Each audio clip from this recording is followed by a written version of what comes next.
எல்லாரும் சேர்ந்து வாசிக்கலாம். 1 கொரிந்தியர் 5ஆம் அதிகாரம் 8வது வசனம். ஆதலால் பழைய புளித்த மாவோடு அல்ல, துர்க்கணம் பொல்லாப்பு என்னும் புளித்த மாவோடும் அல்ல, துப்புரவு உண்மை என்னும் புளிப்பில்லாத அப்பத்தோடைய பண்டிகையை ஆசரிக்க கடவோம். அல்லேலூயா. சத்தமா ஒரு அல்லேலூயா சொல்லலாம். 2 கரங்களை உயர்த்தி ஒரு அல்லேலூயா சொல்லலாம். ஆமென். எல்லாரும் சொல்லுங்க, பிரைஸ் தி லார்ட். ஆமென். கர்த்தர் நல்லவர், அவர் கிருபை என்றும் உள்ளது. ஒவ்வொரு விசுவாசிகளுக்கு நான் சொல்ற காரியம், காலை எழுந்தவுடனே கர்த்தர் நல்லவர் நல்லவர் நல்லவர் நல்லவர் நல்லவர், அவர் கிருபை என்று ஒரு 15 நிமிஷத்துக்கு தயவு செய்து சொல்லுங்க. அந்த நாள் முழுவதும் உங்களுக்கு நன்மையாக இருக்கும். ஏன்னா பைபிள் சொல்லுகிறது, நன்மையான எல்லா ஈவுகளும் பூர்ணமான எல்லா வரங்களும் பரலோகத்திலே உண்டாகி ஜோதியின் பிதாவினிடத்திலிருந்து இறங்கி வருகிறது.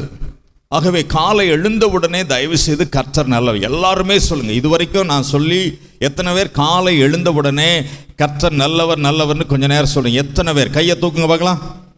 ஐயோ, தயவு செய்து சொல்லாதவங்க நாளையிலிருந்து சொல்லிடுங்க. ஏன்னா இன்னைக்கு காலையில் முடிஞ்சிருச்சு, சரியா? ஆமாம், நாளையிலிருந்து காலை எழுந்த உடனே ஃபஸ்ட்டு ஸ்தோத்திரம் பண்றதுக்கு முன்னாலேயே கர்த்தர் நல்லவர் நல்லவர் நல்லவர், அவர் கிருபை என்றும் ஒரு 15 நிமிஷத்துக்கு சொல்லுங்க. நான் அடுத்த மாதம் நான் கேட்பேன், நீங்கள் கையை தூக்கணும். அல்லேலூயா. சரி, பைபிள் சொல்லுகிறது, இந்த 6வது வசனத்தை வாசியுங்கள். 1 கொரிந்தியர் 5ஆம் அதிகாரம் 6வது வசனம். நீங்கள் மேன்மை பாராட்டுகிறது நல்லதல்ல, நீங்கள் மேன்மை பாராட்டுகிறது நல்லதல்ல, கொஞ்சம் புளித்த மா பிசைந்த மா முழுவதையும் புளிப்பாக்கும் என்று அறியீர்களா?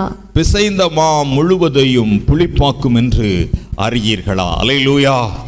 கொஞ்சம் தான் அந்த மாவு மானால ஒன்று தான், மாவுனால் ஒன்று தான், சரியா?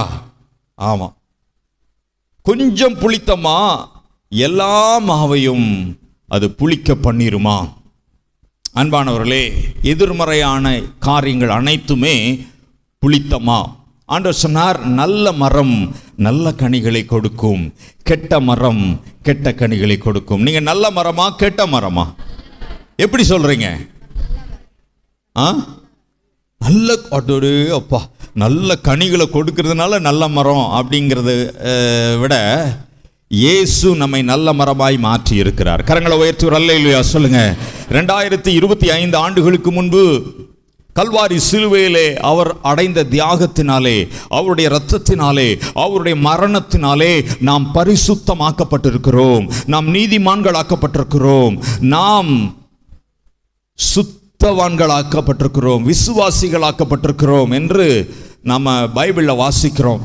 ஆகவே ஆண்டவர் நம்மை நல்ல மரமாய் மாற்றி இருக்கிறார். பாவத்திலிருந்து விடுதலையாக்கி, சாபத்திலிருந்து விடுதலையாக்கி, கடன் பிரச்சனையிலிருந்து விடுதலையாக்கி, நோய்களிலிருந்து விடுதலையாக்கி, பிசாசின் போராட்டத்திலிருந்து விடுதலையாக்கி, பில்லி சூனிய கட்டுகளிலிருந்து விடுதலையாக்கி, சாப கட்டுகளிலிருந்து விடுதலையாக்கி தேவன் நம்மை நல்ல மரமாக வைத்திருக்கிறார், பரிசுத்தவான்களாக வைத்திருக்கிறார், நீதிமான்களாக வைத்திருக்கிறார், சுத்தவான்களாக வைத்திருக்கிறார். கரங்களை வைத்து ஒரு அல்லேலூயா சொல்லுங்க. அப்ப நல்ல மரம் நல்ல கனிகளை தான் கொடுக்க வேண்டும். நல்ல மரம் நல்ல கனிகளை கொடுக்கும். இயேசு இந்த உலகத்தில் ஊழியம் செய்த பொழுது அவர் சொன்ன பிரசங்கம் என்ன? நல்ல மரம் நல்ல கனிகளை கொடுக்கும், கெட்ட மரம் கெட்ட கனிகளை கொடுக்கும். நல்ல மரம் கெட்ட கனிகளை கொடுக்காது, கெட்ட மரம் நல்ல கனிகளை கொடுக்காது. நல்ல கனி கொடாத மரமெல்லாம் வெட்டுண்டு அக்னியிலே போடப்படும் என்று இயேசு சொன்னார். கரங்களை உயர்த்தி ஒரு அல்லேலூயா. நல்ல கனி கொடுக்கவில்லை என்றால் அக்னியிலே போடப்படும். கொஞ்சம் பிசைந்தமா, அந்த கொஞ்சம் கெட்ட பழக்கம் அநேகருடைய வாழ்க்கையை, அவருடைய வாழ்க்கை கெடுப்பது மாத்திரமல்ல, அநேகருடைய வாழ்க்கை கெடுத்து போடுகிறது. இஸ்ரவேல் ஜனங்களுக்கு ஆண்டவர் என்ன செய்தார்னா, பாலும் தேனும் ஓடுகிற நலமும் விசாலமான தேசத்தை ஆண்டவர் கொடுத்தார். உபாகம் 8ஆம் அதிகாரத்திலே அவருடைய மெனு போடப்பட்டிருக்கிறது. ஒரு கல்யாணம் அப்படின்னா காலை டிஃபன் என்ன மெனு, மத்தியானம் என்ன மெனு அப்படின்னு சொல்லி கேட்குறாங்க. அப்படின்னா என்ன போடலாம், மட்டன் பிரியாணியா, சிக்கன் பிரியாணியா, அல்லது வேற என்ன அப்படின்னு சொல்லி தீர்மானம் பண்ணுறான். இஸ்ரவேல் ஜனங்களை ஆண்டவர் பாலும் தேனும் ஓடுகிற நலமும் விசாலமான தேசத்துக்கு கூட்டிட்டு போறதுக்கு முன்னால அவர் சொல்லிட்டார், நீ அங்கே போனா திராட்சை பழங்களை சாப்பிடுவே, ஒலிவ பழங்களை சாப்பிடுவேன், கோதுமை சாப்பிடுவேன், அப்பத்தை சாப்பிடுவேன், எண்ணெயை சாப்பிடுவேன், பாலை சாப்பிடுவாய், தேனை சாப்பிடுவாய் என்று ஃபர்ஸ்டே லிஸ்ட் போட்டார். ஆனால் அநேக ஜனங்கள் அந்த இடத்துக்கு போய் அது வேவு பார்க்க போயிட்டு வந்தவங்க என்ன சொன்னாங்கன்னா, அந்த தேசத்தை பற்றி குறை சொன்னார்கள். 2 பேர் தவிர மீதி அத்தனை பேரும் குறை சொன்னார்கள். அங்கே ராட்சதர்கள் இருக்கிறார்கள். ஆண்டவர் அந்த கானான் தேசத்திலே ராட்சதர்களை வைத்ததற்கு காரணம் அந்த கானான் தேசத்தை பாதுகாப்பதற்கு. எல்லாரும் சொல்லுங்க, எதற்காக? ஹலோ, கவனிக்கிறீங்களா? பாதுகாப்பதற்கு. ஆனால் இவர்கள் போய் வேவு பார்க்க போனவங்க, 12 கோத்திரத்திலிருந்து போன 12 பேர் பார்க்க போனவங்க அந்த ராட்சதரை பார்த்து, நான் அவங்கள பார்த்து வெட்டுக்கிளிகளை போல இருக்கிறோம் என்று சொல்லி அவர்கள் என்ன செய்தார்கள்? குறைபட்டு கொண்டார்கள். 2 பேர் யோசுவாவும் காலேபும் இந்த தேசம் நல்ல தேசம், நாம் அதிலே பிரவேசிக்கலாம் என்று சொல்லி நல்ல வார்த்தைகளை சொன்னார்கள். பைபிள் சொல்லுகிறது, கொஞ்சம் புளித்தமா அநேக பெரும்பாலான மாவை அது கெட்டு போக பண்ணிரும். அப்போ அந்த 10 பேரும் போய் அந்த கானான் தேசத்துக்கு போய் அவர்கள் என்ன சொன்னார்கள் தெரியுமா? அதுக்கு போக முடியாது, அங்கே ராட்சதர்கள் இருக்கிறார்கள், அவர்களுக்கு முன்பாக நாம் வெட்டுக்கிளிகளை போல இருக்கிறோம் என்று சொல்லி குறை சொல்ல ஆரம்பித்தார்கள். அந்த குறை சொன்னது நிமித்தமாக அவர்கள் பாலும் தேனும் ஓடுகிற நல்லமும் விசாலமான அந்த கானான் தேசத்துக்குள் போக முடியவில்லை. கரங்களை உயர்த்தி ஒரு அல்லேலூயா, சத்தம் ஒரு அல்லேலூயா சொல்லுங்க. அவர்கள் சொன்ன அந்த கொஞ்சம் குறை அப்படியே பரவிருச்சு. இப்ப பாருங்க, the people of 50 lakhs, 50 லட்சம் ஜனங்கள்ல 2 பேர் தவிர மீதி எத்தனை பேர்? யாராவது கணக்கு போட்டு சொல்ல முடியுமா? 2 பேர் தவிர மீதி எத்தனை பேர்? 50 லட்சத்துல சொல்லுங்க. 49 லட்சத்தி 99,998 49 லட்சத்தி 99,998 பேரு போகலையா? காரணம் அந்த குறை சொன்ன ஆவி. கொஞ்சம் புளித்தமா அநேகரை கெட்டு போக பண்ணுச்சு. 2 பேர் சொன்னாங்க, 10 பேர் சொன்னாங்க. 2 பேர் நல்லது சொன்னாங்க, 10 பேர் சொன்னாங்க. அன்பானவர்களே, ஆண்டவருடைய வார்த்தை சொல்லுது, உங்க வாழ்க்கையிலே நீங்க குறை சொல்லுகிறவர்களாக இருந்தீங்கன்னா மனம் திரும்ப வேண்டும். யாராக இருந்தாலும் சரி, குறை சொல்லுகிற பழக்கம் இருக்கக்கூடாது. கொஞ்சம் பாவம் தான் அந்த சிம்சோனுக்கு இருந்தது. அந்த பாவம் அப்படியே டெவலப் ஆகி பரிசுத்த ஆவி அவனிடத்தில் வரும்போது ஒரு ஆட்டை கிழிப்பது போல சிங்கத்தை கிழித்தான். பரிசுத்த ஆவியானவர் மேல் வரும்போது 300 நரிகளை பிடித்து 2 நரி வாழை பிடிச்சு தீப்பந்தத்தை கொளுத்தி பெலிஸ்தீரின் வேளாண்மை அழித்தான். அப்பேற்பட்ட சிம்சோன், பராக்கிரமசாலியாகிய சிம்சோன், நியாயாதிபதியாகிய சிம்சோன், கழுதையின் தாடை எலும்பு தான் பலவீனமானதுன்னு சொல்றாங்க. தாடை பகுதி பலவீனமானது. கழுதையின் தாடை எலும்பை எடுத்து 1000 பேரை வெட்டி கொன்றான். இவ்வாறு பெலிஸ்தியரை கலங்கடித்துக் கொண்டது சிம்சோன் கொஞ்சம் இச்சைக்கு இடம் கொடுத்தது நிமித்தமாக, because of that lust in his heart, அவருடைய ஆவிக்குரிய இருதயத்திலே இச்சை வந்தது. இச்சை வந்து அது டெவலப் ஆகி ஒரு வேசியோடு சேர்ந்தான். அவன் வேசியோடு சேர்ந்து அவன் தன்னுடைய பலம் எதிலே இருக்கிறது என்று கேட்டான். அவனை தன்னுடைய மடியிலே படுக்க வைத்து அவனை தூங்க வைத்து கேட்டான், சொல்லுன்னு அறின்னு அரிச்சு அவன் சொல்லிட்டா. கடைசியில் தொந்தரவு தாங்காம, இன்னைக்கு நிறைய சகோதரிமார்கள் அப்படிதான் கணவனை போட்டு அறின்னு அரிச்சு கடனை வாங்கி, ஏற்கனவே ஒரு கிரைண்டர் இருக்குது, ஆனால் இப்போ நல்ல லேட்டஸ்ட் கிரைண்டர் இருக்குது, பக்கத்து வீட்டுக்காரி வாங்கிட்டான், எகிப்த வீட்டுக்காரி வாங்கிட்டான், பீரோ அழகான பீரோ, அழகான ஃபேன் ஓடுது. அன்பானவர்களே, லைட் எரியறதுக்கு பதிலாக வயிறு என்ன செய்யுது? எரிய ஆரம்பிச்சு கணவனை தொந்தரவு பண்ணி கடன் வாங்கியாச்சு. காலையில் திடீர்னு காலிங் பெல் அடிக்குது. ஏன்னா வசூலுக்கு ஒரு அட்டை வச்சுட்டு நிற்கிறார் வட்டி வாங்குறதுக்கு. உடனே சண்டை குடும்பத்தில். அன்பானவர்களே, எதுக்கு அப்படின்னா கொஞ்சம் இச்சை. சிம்சோனுடைய கண்ணை பறித்தது. கடைசியிலே அவன் என்ன செய்தார்கள்? சிம்சோனை அந்த வேசியிலே மடியிலே விழுந்து அவன் என்னாச்சுன்னா அவன் சொல்லிட்டான், என்னுடைய பலன் என் தலை முடியிலே இருக்கிறது என்று சொல்லிவிட்டான். அவனை தூங்க வைத்து ஒரு பிளேடு எடுத்து, அந்த காலத்தில் கத்தி எடுத்து தலைமறி சிரைத்து விட்டார்கள். அவன் மொட்டை அடிக்கப்பட்டு விட்டான். உடனே பெலிஸ்தியர் வந்து விட்டார்கள் என்று சொன்னபோது உடனே தனக்கு பலன் தன்னை விட்டு விலகினதை தெரியாமல் அவன் எழுந்தான். பெலிஸ்தியர் வந்து அவனை கட்டினார்கள். அவன் விடுதலையாக முடியல. ஒரு பெரிய மண்டபத்தில் போய் 2 கண்ணை பிடுங்கிட்டாங்க. பிடுங்கி அவனை விளையாட்டு காட்டினாங்க. அப்போ அவனு ரொம்ப துக்கமானான். ஆண்டவரே, நான் தப்பு பண்ணிட்டேன். அவன் ஒரு ஜெபம் பண்ணியிருக்கலாம், ஒரு விவேகமான ஜெபம், இந்த முறை என்னை மன்னிச்சிருங்க, இனிமேல் நான் ஒழுங்காக இருப்பேன் அப்படின்னு ஜெபம் பண்ணியிருந்தால் பரவாயில்ல. ஆனால் ரொம்ப துக்கம், ஓவர் துக்கம், இனி ஆண்டவருடைய பிள்ளை என்பதுக்கே லாய்க்கில்லைன்னு அவனே முடிவு பண்ணி, ஆண்டவரே என்று சொல்லி அந்த மண்டபத்தினுடைய 2 தூணை பிடிச்சு அவன் ஜெபம் பண்ணா, ஆண்டவரே என்னுடைய பலன் இந்த பெலிஸ்தியரோடு மடிய கடவுது என்று சொல்லி 2 தூணை ஆட்டினான். அதற்கு முன்பதாக அவன் ஒரு ஜெபம் செய்தான். என்ன ஜெபம் செய்தான்? இயேசுவே என் தெய்வமே, என் மேல் மனமிரங்கும். இயேசுவே என் தெய்வமே, என் மேல் மனமிரங்கும். நான் பாவம் செய்தேன், உம்மை நோகச் செய்தேன். நான் பாவம் செய்தேன், உம்மை நோகச் செய்தேன். உம்மை தேடாமல் வாழ்ந்து வந்தேன், உம்மை தேடாமல் வாழ்ந்து வந்தேன்.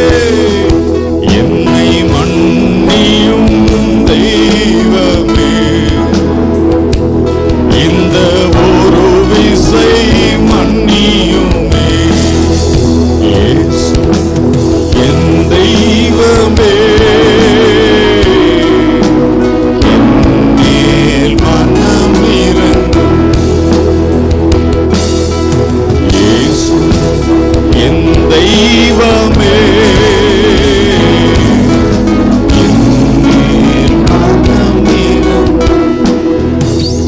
ஆண்டவரே உம்முடைய பரிசுத்தாவின் பலத்திலே நான் சிங்கத்தை வாயை கிழித்து போட்டேன், உண்மைதான். 1000 பேர்த்தை வெட்டி கொன்றேன், உண்மைதான். பெலிஸ்தியர்கள் கட்டின கட்டெல்லாம் நூல், அக்னியில் பட்ட நூல் போல அந்து விழு, எல்லாமே உண்மைதான். ஆனா நான் பாவம் செஞ்சிட்டேன். காரணம் என்ன? அவன் உள்ளத்திலே வந்த அந்த கொஞ்சம் இச்சை அப்படியே டெவலப் ஆகி கடைசியிலே அந்த பரிசுத்தாவின் அபிஷேகத்தை இழந்தவனாக அவன் ஒரு வேசியின் மடியிலே போய் படுத்து கொண்டான். அந்த பெண் கேட்டால், உன்னுடைய பலம் எதிலே இருக்கிறது? அவனை தூங்க வைத்து விட்டு உடனே அவன் சொன்னான், ஐயோ தொந்தரவு தாங்க முடியல, என் பலன் நான் வளர்த்திருக்கிற அந்த முடியிலே இருக்குதுன்னு சொல்லிட்டான். ஏன்னா அவங்க பெற்றோர் அவன் தலையிலே கத்தி படலாகாதுன்னு பொருத்தனை பண்ணியிருந்தாங்க. அவனுடைய வல்லமை அவனுடைய முடியிலே இருந்தது. அன்பானவர்களே, இந்த முடியை எடுத்த உடனே பரிசுத்தாவின் பலன் அவனை விட்டு சென்றது. காரணம் அந்த கொஞ்சம் இச்சை. உங்கள் வாழ்க்கையிலே நான் கேட்குறேன், இந்த கொஞ்சம் பாவத்துக்கு நீங்கள் இடம் கொடுத்தீங்கன்னா அது உங்களை கீழே தள்ளிட்டு போயிடும்.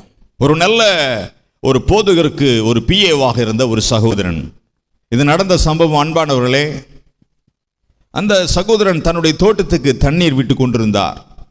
அப்படி விட்டு கொண்டிருந்த போது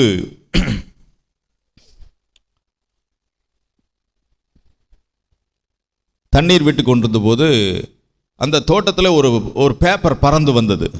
அந்த பேப்பர் என்னன்னு பார்த்தா ஒரு மோசமான ஒரு நிர்வாண படம். உடனே அவர் ஒரு தேவனுடைய பிள்ளை தானே, அதை தூக்கி வீசியிருக்கணும் அல்லவா. அதை பார்த்தார், அதை எடுத்து வைத்து கொண்டார். அதை பார்த்தார், அவருக்குள்ளே இச்சை டெவலப் ஆக ஆரம்பித்தது. அப்போ என்ன செய்தார்? அவர் இச்சையான படங்கள் எல்லாம் பார்க்க ஆரம்பித்தார். ஜெபம் குறைந்தது, வேத வாசிப்பு குறைந்தது. அன்பானவர்களே, கடைசியிலே அந்த விபச்சார ஆவி அவருக்குள்ளே புகுந்து அவருடைய விசுவாசத்தை விட்டு விலகி போனார். கர்த்தருடைய ஊழியத்தை ஒருவர் செய்து கொண்டிருந்தார், ஊழியக்காரருக்கு ஒத்தாசையா. அவர் என்ன பண்ணார், கட்சி மீட்டிங் அந்த மீட்டிங் போயிட்டு கூட்டத்துக்கு வர்றதை விட்டார். அன்பானவர்களே, என்னாச்சு அப்படின்னா, கூட்டத்துக்கு காத்திருப்பு கூட்டம் அல்லது ஜெப கூட்டம் அல்லது துதி ஆராது இதுக்கெல்லாம் வர்றதை விட்டார். கடைசியிலே என்னாச்சுன்னா, அவருடைய மகன் ட்ரெயினில் ட்ராவல் பண்ணி கொண்டிருக்கும் போது தலையை வெளியே வச்சுட்டு போயிட்டு இருந்தார். ட்ரெயின் அப்படி போகும்போது பக்கத்தில் இருக்கிற அந்த கம்பத்தில் தலை அடித்து மகன் மரித்து போயிட்டான். அன்பான, எதற்கு நான் சொல்கிறேன் அப்படின்னா, உங்களுக்கு கிடைச்ச இந்த நாளிலே அதை வேஸ்ட் பண்ணிடாதீங்க, பாவத்துக்கு நேராக ஓடிடாதீங்க. இச்சை உங்களை தொந்தரவு பண்ணக்கூடாது. நான் ஜெபத்து நிலையில் இருக்கும்போது 2-3 காரியங்களை நான் உணர்ந்தேன். ஒரு மனமே பட முடியல ஜெபத்தில் அப்படின்னு ஒரு சில பேர் தடுமாறுறீங்க. ஒரு மனமே ஆக முடியல, ஒரே எண்ணங்கள். அது மாத்திரம் இல்லை, ஒரு சில பேருக்கு இந்த தலைவலி, கண்டினியூஸ் ஹெடேக் நான் உணர்ந்தேன். இந்த மெசேஜை விசுவாசத்தோடு கேளுங்க. அது மாத்திரம் இல்லை, ஒரு மந்த நிலை, என்னமோ மாதிரி இருக்குது, எனக்கு ஒரு விடுதலையே இல்லை அப்படிங்கிற மாதிரி நீங்கள் உணர்ந்ததை நான் பார்த்தேன். இந்த மெசேஜினுடைய முடிவில் நான் உங்களுக்காக ஜெபிக்கிறேன். இயேசுவின் நாமத்தில் நீங்கள் விடுதலை ஆவீங்க. கரங்களை உயர்த்தி ஒரு அல்லேலூயா சொல்லுங்க. அல்லேலூயா. கொஞ்சம் புளித்தமா எல்லா மாவையும் புளிக்க பண்ணிட்டு. நீங்க ஒரு குடம் பாலில் ஒரு சொட்டு விஷத்தை ஊத்துனா ஒரு சொட்டு விஷம்தான், ஆனால் அதெல்லாம் விஷமாகுது இல்லை. அதே மாதிரி தேவனுடைய பிள்ளைகளாக இருக்கும்போது எந்த காரியத்தை குறித்து, ஊழியக்காரரை குறித்தோ அல்லது மற்ற விசுவாசிகளை குறித்தோ ஒரு குறையும் கூட சொல்லக்கூடாது. ஒரு குறையும் சொல்லக்கூடாது. அது என்னாச்சுன்னா அப்படியே பரவுது. இஸ்ரவேல் ஜனங்கள் ஆண்டவர் பாலும் தேனும் ஓடுகிற தேசத்தை தான் வாக்கு பண்ணியிருந்தார். ஆனால் இவங்க அந்த தேசத்தை விசுவாசிக்கல. மோசேயும் ஆரோனையும் குறை சொன்னார்கள். அது மாத்திரமல்ல, தேவனை குறை சொன்னார்கள். ஆகவே 40 நாட்களில் போக வேண்டிய கானான் 40 வருஷமா சுத்த வச்சுட்டாரு. கரங்களை உயர்த்தி அல்லேலூயா. நீங்க சரியான நேரத்துக்கு கீழ்ப்படியலைன்னா நீங்க அப்படியே வீண் செலவு, பணம் விரயம், பொருள் விரயம், நேரம் விரயமாயிட்டே இருக்கும். ஆசீர்வாதத்தை சுதந்திரிக்க முடியாது. அப்பப்போ சொல்லுகிற வார்த்தைகளுக்கு கீழ்ப்படிங்க. கொஞ்சம் பாவம் தான், கொஞ்சம் சினிமா தான், கொஞ்சம் நாடகம் தான், அல்லது கொஞ்சம் இந்த ஆபாச படம் தான் அப்படின்னு கொஞ்சம் இடம் கொடுத்தீங்கன்னா அது உங்களை வாழ்க்கையே தாறுமாறாக்கிறோம். உஷாராயிரணும். ஐயோ இது ஆகாது. ஒரு 10 பேர் சேர்ந்து வெங்காயம் உரிக்கிறீங்கன்னு வச்சுக்கங்களேன். ஒருத்தர் குறை சொன்னாங்கன்னா அதை ஸ்டாப் பண்ணிடுங்க. குறை சொல்லாதீங்க. ஒரு விசுவாசி பற்றியும் சொல்லாதீங்க, ஒரு ஊழியக்காரரை பற்றியும் சொல்லாதீங்க. நீங்கள் குறை சொல்லிட்டு சமையல் பண்ணது சமையலும் கூட நல்லா வராது பாருங்களேன். ஆண்டவருக்கு இந்த குறை சொல்றது பிடிக்கவே பிடிக்காது. யாரை பற்றியும் குறை சொல்லாதீங்க. ஒரு ஊழியக்காரர் தவறு பண்ணாலும் நீங்கள் ஜெபம் பண்ணுங்க. ஒரு விசுவாசி தவறு பண்ணாலும் ஜெபம் பண்ணுங்க. குறை சொல்ற ஒரு ஆள் இருக்கிறான், அதை யாருன்னு பார்த்துடலாமா? எடுத்துக்கொள்ளுங்கள். வெளிப்படுத்தின விசேஷம் 12ஆம் அதிகாரம்.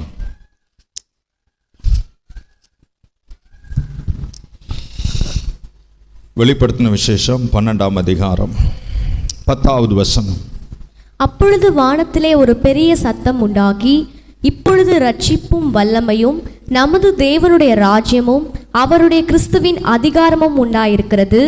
இரவும் பகலும் நம்முடைய தேவனுக்கு முன்பாக நம்முடைய சகோதரர் மேல் குற்றம் சுமத்தும் பொருட்டு அவர்கள் மேல் குற்றம் சாட்டுகிறவன் தாழ தள்ளப்பட்டு போனான். இரவும் பகலும் இந்த பிசாசு நம்ம மேல குறை சொல்லிட்டே இருக்கிறானா. இயேசுவின் சிலுவை மரணத்துக்கு முன்னால அவன் என்ன பண்ணா, இரவும் பகலும் பாருங்க, அவங்க அப்படி பண்றாங்க பாருங்க, இவங்க இப்படி பண்றாங்க, அவங்க பண்றது சரியில்லை, இவங்க பண்றது சரியில்லை, அந்த ஊழிக்காரர் சரியில்லை, அவங்க பாடுறது சரியில்லை, அவங்க ட்ரெஸ் சரியில்லை, இது இந்த அம்மா பண்றது சரியில்லை அப்படின்னு குறை சொல்லிட்டே இருப்பானாம் பிசாசு. ஆனா இயேசுவின் சிலுவை மரணத்திலே இந்த குறை சொல்ற பிசாசை இயேசு சிந்திய ரத்தத்தினாலே, அவருடைய மரணத்தினாலே அவர் அழித்து விட்டார். ஹல்லேலூயா, ஹல்லேலூயா. ஆட்டுக்குட்டி ரத்தத்தினால் சாத்தானை ஜெயித்து விட்டோம். ஆட்டுக்குட்டி இரத்தத்தினால் சாத்தானை ஜெயித்து விட்டோம். ஆவி உண்டு, வசனம் உண்டு, அன்றாட வெற்றி உண்டு. ஆவி உண்டு, வசனம் உண்டு, எல்லாரும் சேர்ந்து அதை உந்தன் கூடாரத்தை அணுகாது மகனே, நேரிடாது நேரிடாது மகளே, அதை உந்தன் கூடாரத்தை அணுகாது மகனே,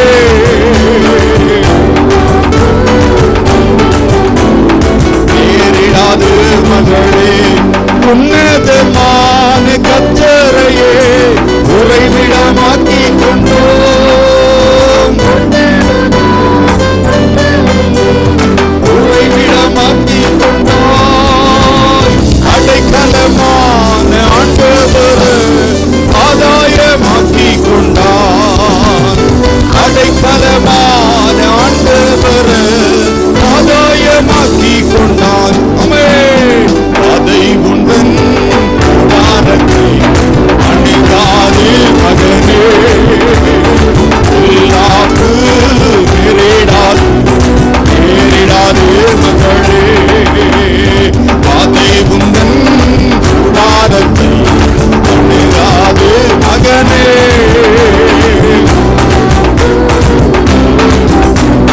நேரிடாது மகளே. ஹல்லேலூயா. வசனத்தின்படி வாழ்ந்தீங்கன்னு வச்சுங்களேன், வாதையே கூடாரத்தை அணுக. ஆமென். ஹல்லேலூயா. உட்காருங்கம்மா, உட்காருங்க. உட்கார வைங்க. சரி. அன்பானவர்களே, உண்மையாகவே வாதை வராதபடியே வாழ முடியும். இப்போ நாங்கள் வசனத்திலேயே இருக்கிறதுனால வாதையெல்லாம் வராது. ஹல்லேலூயா சொல்லுங்களேன். ஏங்க அப்படி வராமல் இருந்தால் தானே உங்களுக்கு ஜெபம் பண்ண முடியும். திடீர்னு ஃபோன் வரும். 2 மணிக்கு ஃபோன், 3 மணிக்கு ஃபோனு, காலையில் 5 மணிக்கு. தூக்கம் வர்றதே 4 மணிக்கு தான் வரும். ஏன்னா வசனம் கேட்டுகிட்டே இருக்கிறதுனால தூங்குறதே 4 மணிக்கு, அவ்வளோ 5 மணிக்கு ஃபோன் வரும். எப்படின்னு பாருங்க அன்பானவர்களே. அப்போது ஆரோக்கியத்தோடு வாழ முடியும். அன்பானவர்களே, 2025 ஆண்டுகளுக்கு முன்பு இயேசு சிந்திய இரத்தத்தினால் இரவும் பகலும் தேவனுடைய சமூகத்திலே நம்மேல் குற்றம் சாட்டுகிற பிசாசானவன் தாழ தள்ளப்பட்டு போனான். அல்லேலூயா. இனி நம்மேல் அவன் குற்றம் சாட்ட முடியாது. ஆட்டுக்குட்டியின் ரத்தத்தினாலும் சாட்சியின் வசனத்தினாலும் அந்த பிசாசை ஜெயித்து விட்டார்கள். ஆட்டுக்குட்டியின் ரத்தத்தினாலும் இயேசுவின் ரத்தத்தினாலும் இந்த வேத வசனத்தினாலும் பிசாசு தோற்கடிக்கப்பட்டிருக்கிறான். பலமா கரங்களை தட்டி, பலமா கரங்களை தட்டி. அன்பானவர்களே, அப்போ ஆண்டவர் இவர்களுக்கு நல்ல உணவை, பாலும் தேனும் ஓடுகிற நலம் விசாலமான தேசம், நல்ல உணவு, ஃபர்ஸ்ட் கிளாஸான உணவு. பைபிள் சொல்லுது, நீதிமான் திருப்தியாய் புசிக்கிறான். இப்போ கர்த்தருடைய பிள்ளைங்க நல்லா சாப்பிடுங்க. சாப்பிடும்போது நல்லா சாப்பிடுங்க. உபவாசம் பண்ணும்போது நல்லா உபவாசம் பண்ணுங்க. ரெண்டும் போட்டு உழப்பக்கூடாது. உபவாசம் போது 10 ஜூஸ், சாப்பிடும்போது 1.5 இட்லி. அப்படின்னா அது ரொம்ப ஒன்றும் சரியில்லை, உங்கள் டெக்னாலஜி சரியில்லைன்னு அர்த்தம். சரியா? உபவாசிக்கும் போது நல்லா உபவாசம் எடுத்துங்க, சாப்பிடும்போது நல்லா சாப்பிடும். நீதிமான் திருப்தியாக புசிக்கிறான்னு பைபிள் சொல்லுகிறது. பாலும் தேனும் ஓடுகிற தேசத்தை அவளுக்கு நல்ல மெனுவை கொடுத்தார். இவங்க கீழ்ப்படியாதனால 40 நாளில் போக வேண்டிய கானான் 40 வருஷமாச்சு. அது மாத்திரம் இல்லை, இவங்களுடைய உணவையே மாத்திட்டார் ஆண்டவர். உணவையே மாத்திட்டார். எப்படின்னா, டெய்லி மன்னா. என்னது? இன்னைக்கு மன்னா, திங்கக்கிழமை மன்னா, செவ்வாய்க்கிழமை மன்னா, புதன்கிழமை மன்னா, வியாழக்கிழமை மன்னா, வெள்ளிக்கிழமை மன்னா, சனிக்கிழமை மன்னா, ஞாயிற்றுக்கிழமையும் இன்னைக்கு ஒரு மட்டன் இல்லையா, சிக்கன் இல்லையா, இன்னைக்கு நிறைய பேர் சண்டை போடுவாங்க. எல்லா நாளும் மன்னா. அதில் ஒரு சில பேர் என்ன செஞ்சாங்க, என்னடா டெய்லி மன்னாவாக இருக்குது, நாங்கள் எகிப்தில் இருக்கும்போது வெங்காயம் சாப்பிட்டோம், வெள்ளரிக்காயை சாப்பிட்டோம். அந்த வசனத்தை எடுத்து வாசிக்க முடியுமா? தயவுசெய்து எடுத்து வாசிங்க. நாங்கள் எகிப்தில் இருந்தபோது. என்னங்க பாஸ்டர் ஒன்றுமே சொல்லாமல் நீங்களே எடுங்களேன், தெரியுமா? எந்த அதிகாரம்?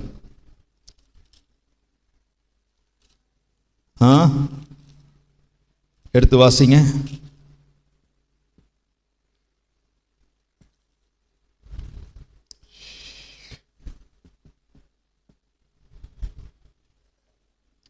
என்னாகமம் 14ஆம் அதிகாரம் 1-2 வசனங்கள். அப்பொழுது சபையார் எல்லாரும் கூக்குரலிட்டு புலம்பினார்கள். ஜனங்கள் அன்று ராம் முழுவதும் அழுது கொண்டிருந்தார்கள். இஸ்ரவேல் புத்திரர் எல்லாரும் மோசேயுக்கும் ஆரோனுக்கும் விரோதமாக முறுமுறுத்தார்கள். சபையார் எல்லாரும் அவர்களை நோக்கி, எகிப்து தேசத்திலே செத்து போனோமானால் நலமாயிருக்கும், இந்த வனாந்தரத்திலே நாங்கள் செத்தாலும் நலம். நாங்கள் பட்டயத்தால் மடியும் படிக்கும், எங்கள் பெண்ஜாதிகளும் பிள்ளைகளும் கொள்ளையாகும் படிக்கும் கர்த்தர் எங்களை இந்த தேசத்திற்கு கொண்டு வந்தது என்ன? எகிப்திற்கு திரும்பி போகிறதே எங்களுக்கு உத்தமம் அல்லவோ என்றார்கள். நல்லா கவனிங்க, அவங்க சொல்றாங்க, ஆண்டவர் இந்த எகிப்து தேசத்திலிருந்து விடுதலை ஆக்கினது என்ன? நாங்கள் எகிப்தில் இருக்கும்போது இன்னொரு இடத்துல இருக்குது, நாங்கள் வெள்ளரிக்காய் சாப்பிட்டோம், கொம்மட்டிக்காய் சாப்பிட்டோம். எத்தனாவது அதிகாரம், எத்தனாவது வசனம்? 11:5 வாசிங்கம்மா.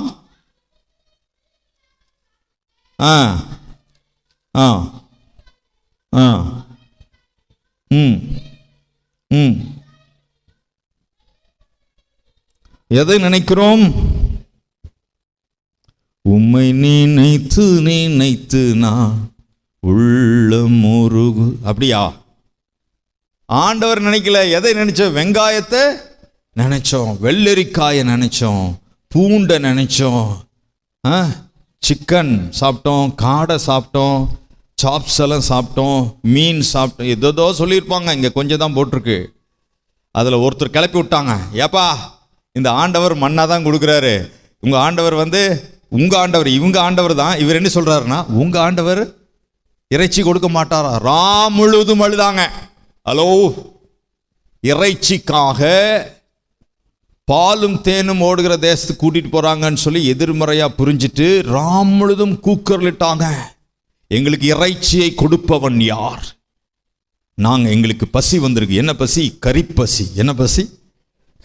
கரிப்பசி. ஆமா, எல்லாரும் வாரத்தில் ஒரு நாள் மட்டன் எடுத்துருவாங்க, ஞாயிற்றுக்கிழமை அல்லது தொட்டம்பழத்தில் புதன்கிழமை நினைக்கிறேன், அப்படிதானே? புதன்கிழமை எடுத்துருவாங்க. ஓகே, ஆனால் டெய்லி மண்ணாத காரணம் இவங்களுடைய கீழ்ப்படியாம தான். நாங்கள் எகிப்திலிருந்து அது சாப்பிடுவது, எங்களுக்கு இறைச்சி கொடுப்பவன் யார்? கொஞ்சம் புளித்தமா அந்த 50 லட்சம் 49,99,998 பேரையும் பாய்சனாக்கிற்று.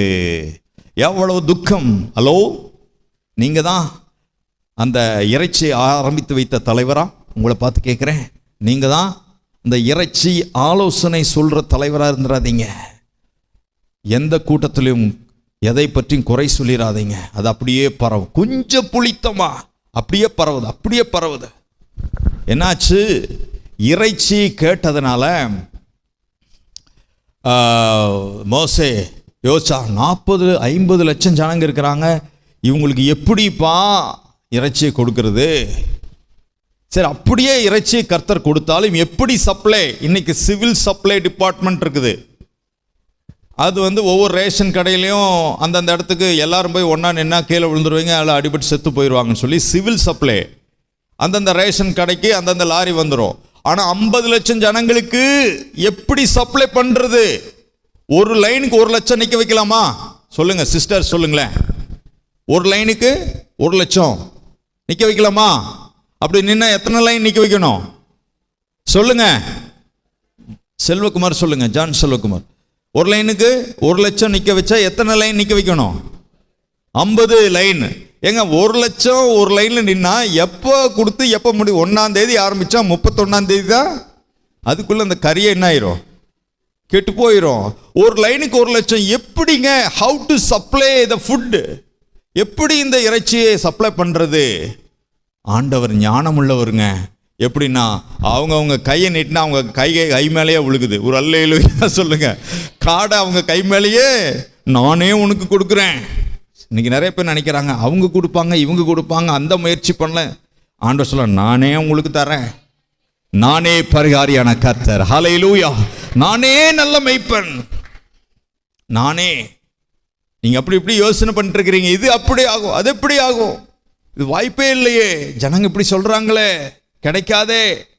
ஆண்டவர் சொல்கிறார், நானே அதை நான் செய்கிறேன். அப்போ ஆண்டவர் சொன்னார், அவரே மேலேருந்து காடையை வீச பண்ணார். அவங்க கைக்கு மேலே வந்து அவங்களை சுற்றிலும் விழுந்தது. 2 அடி உயரத்துக்கு விழுந்துச்சான் காடை. அப்போ இஸ்ரவேல் ஜனங்கள் டென்ஷன் ஆனதுனால, அவர்கள் அழுது புலம்புனதுனால காடை வந்துச்சா, அவர்கள் அழுது ஜெபிச்சதுனால காடை வந்துச்சா? அவர்கள் விருப்பத்தினால காடை வந்துச்சா, அவர்கள் குறை சொல்லி அழுது கலகம் பண்ணதுனால காடை வந்துச்சா? சொல்லுங்க, சொல்லுங்களேன். கலகம் பண்ணதுனால.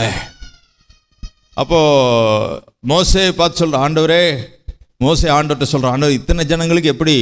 ஆண்டவருக்கே கோபம் வந்து, ஏப்பா செங்கடலை நான் பிளக்கலையா? கண்மலையிலேருந்து தண்ணீர் வர வைக்கலையா? என்னை விசுவாசிக்க முடியாதா? கர்த்தருடைய கரம் குறுகி போயிட்டோ அப்படின்னு சொல்லி மோசையை பார்த்து சத்தம் போடுறாரு. கர்த்தருக்கே கோபம் வந்துருச்சு. ஏயா இந்த ஜனங்களுக்கு இறைச்சி கொடுக்கறது லேசான காரியம்? நீங்க கூட நிறைய நினைக்கிறீங்க இது எப்படி ஆகும், ஆனா கர்த்தராலே, இது கர்த்தராலே ஆயிற்று, நம்முடைய கண்களுக்கு ஆச்சரியமாயிருக்கிறது. அல்லேலூயா. உங்க வாழ்க்கையில ஏதாவது நடக்கலைன்னா நீங்க சொல்லுங்க, எங்களை ரட்சித்த கர்த்தர் எங்கள் காரியங்களை வாய்க்க பண்ணுகிறார். எல்லாரும் சொல்லுங்க, எங்களை ரட்சித்த கர்த்தர் எங்கள் காரியங்களை வாய்க்க பண்ணுகிறதற்காக ஸ்தோத்திரம்.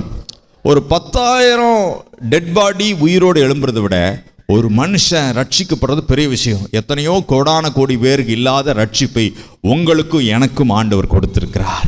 விலையேறப்பெற்ற ரட்சிப்பு, இவ்வளோ பெரிய ரட்சிப்பு. கையை விரிச்சு சொல்லுங்க, இவ்வளோ பெரிய ரட்சிப்பு. எல்லாரும் கையை விரிச்சு, இவ்வளோ பெரிய ரட்சிப்பு எனக்கு கர்த்தர் கொடுத்திருக்கிறார். அல்லேலூயா, அல்லேலூயா. எங்க அவ்வளோ பெரிய ரட்சிப்பையே கர்த்தர் உங்களுக்கு கொடுத்தாருன்னா நீங்க எதிர்பார்க்கிற இந்த காரியத்தில் உங்களுக்கு பதில் வராதா? அவ்வளோ பெரிய ரட்சிப்பு அவரால். இப்போ நான் எனக்கு ஜெபம் பண்ணுறேன்னா ரொம்ப இன்ட்ரெஸ்ட். யாராச்சும் ஜெபம் பண்ணோன்னா எனக்கு அவ்வளோ விசுவாசம். அந்த விசுவாசம் அறிக்கை பண்ணி அவ்வளோ விசுவாசம். அன்பானவர்களே, நிறைய இடத்துல எல்லாம் மழை வரும்போது இயேசுவின் நாமத்தில் கடிஞ்சு ஜெபம், நில்லு. பல இடத்துல நின்றுருக்குது, மழை. அப்போவே 5 நிமிஷத்தில் நின்றும் மழை. எனக்கு அந்த அனுபவம் இருக்குது பாருங்களேன். எத்தனை பேர்த்துக்கு ஜெபம், எத்தனை 1000 பேர்த்துக்கு ஜெபம் பண்ணி பதில் வந்து கொண்டே இருக்கிறது. காரணம் இந்த விசுவாசம் தான், கர்த்தர் மேல் வைத்திருக்கிற விசுவாசம். கரங்களை வைத்து அல்லேலூயா சொல்லுங்க. அல்லேலூயா. இந்த ஜனங்கள் விசுவாசிக்கல. அப்போ அவர்கள் அவ்விசுவாசத்தினால தான் கானானுக்குள்ள போக முடியல. இஸ்ரவேல் ஜனங்கள், வாசிங்க எபிரேயர் 3 கடைசி வசனம். எபிரேயர் 3ஆம் அதிகாரம் கடைசி வசனம். ஆதலால் அவிசுவாசத்தினாலே அவர்கள் அதில் பிரவேசிக்க கூடாமற் போனார்கள் என்று பார்க்கிறோம். அவ்விசுவாசத்தினாலே. ஒரு அல்லேலூயா சொல்லுங்க. அப்போ எந்த சூழ்நிலையிலும் குறை சொல்லாதீங்க, அல்லது ஒரு சின்ன பாவம் தான் அப்படின்னு பண்ணாதீங்க, ஒரு சின்ன ஆபாச காட்சி தான் அப்படின்னு பண்ணாதீங்க. அது அப்படியே அது எல்லாத்தையும் புளிக்க வச்சிரும். ஒரு அல்லேலூயா சொல்லுங்களேன். சத்தம் ஒரு அல்லேலூயா சொல்லுங்க. ஒரு சின்ன பொருளை தான் நான் எடுத்துட்டு போறேன். வேலைக்காரர்களே, பைபிள் சொல்லுது, வேலைக்காரர்கள் தங்கள் எஜமான்களுக்கு உண்மையாயிருக்க வேண்டும். எபேசியர் 6ஆம் அதிகாரத்தில் நம்ம வாசிக்கிறோம். நீங்கள் ஒரு இடத்துல வேலை செஞ்சீங்கன்னா, ஒரு சின்ன பொருளை தானே திருடிட்டு போகிறேன், இல்லை, தப்பு. உண்மையாக இருக்கணும். அந்த பிரதரை விட்டுறலாம், அந்த சிஸ்டர் விட்டுறலாம், ஒரு பொருளும் கூட மிஸ் ஆகாது அப்படின்னு உங்கள் ஓனருக்கு உங்கள் மேலே ஒரு நம்பிக்கை வரணும். கொஞ்சம் புளித்த மாதா நிறைய மாவை அது புளிக்க வச்சிருச்சு. அன்பானவர்களே, கொஞ்சம் சின்ன திருட்டு தான். அப்படி தான் ஒரு பையன் வந்து பக்கத்து வீடுகளெல்லாம் திருடிட்டு, பணத்தை திருடுறது அதெல்லாம் திருடிட்டு வந்தானா. அவங்க அம்மா, இந்த அம்மா வேலைக்கு போகாமையே பையன் திருடிட்டு வரான்னு சொல்லி அவனை என்கரேஜ் பண்ணிகிட்டே இருந்தாங்களாம். கடைசியில் அவன் திருடி திருடி திருடி பெரிய குற்றத்தில் மாட்டிட்டான். கடைசியில் அவனுக்கு தூக்கு தண்டனை விதிச்சிட்டாங்களாம். உண்மையாக நடந்த சம்பவம். தூக்கு தண்டனை விதிச்ச உடனே அப்புறம் கடைசியாக ஏதாவது சொல்ல விரும்புகிறியா அப்படின்னு அவன் சொன்னானா, நான் ஒரு சின்ன பொருளை திருடும் போதே எங்கள் அம்மா என்னை கண்டித்து அடித்து வளர்த்தி, இது திருடாத, இது தப்புன்னு சொல்லியிருந்தான், இவ்வளோ பெரிய பழிக்கு நான் ஆளாக இருக்க மாட்டேன். என்னை கெடுத்ததே எனக்கு இந்த மரணத்துக்கு காரணமே எங்கள் அம்மா தான் அப்படின்னு சொல்லி குறை சொன்னானா?